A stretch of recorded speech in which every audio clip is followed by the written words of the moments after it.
انسان اللہ تعالیٰ کے ایک شاہکار ہے جو جس میں کچھ نقص بھی نہیں.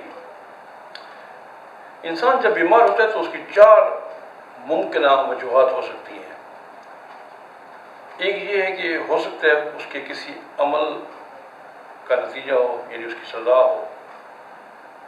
یہ بھی ممکن ہے کہ اللہ تعالیٰ اس کو آزما رہا ہو.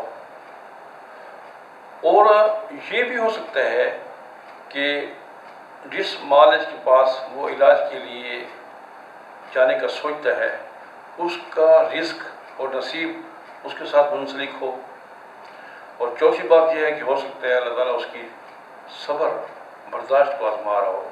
یہ 4 پوائنٹس ہیں، جو نکات ہیں جو ہم سوچ سکتے ہیں کہ انسان کی بیماری کی وجہ کیا ہو سکتی ہے. اس سے یہ ہمیں ایک بات سامنے آتی ہے، وہ یہ ہے کہ ہم سارے انسان ایک دوسرے سے نصیب اور رزق کے حوالے سے کنیکٹڈ ہیں، منسلک ہیں.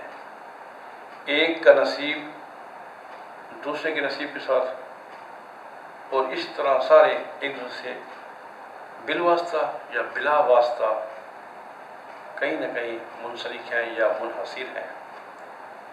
کیا پتہ کہ ہم کسی کے نصیب کا موجب ہوں یا کوئی ہمارے نصیب کا وجہ ہو، یعنی کسی اور کا نصیب ہمارے ساتھ جڑا ہو، یا ہم کسی کا نصیب ہوں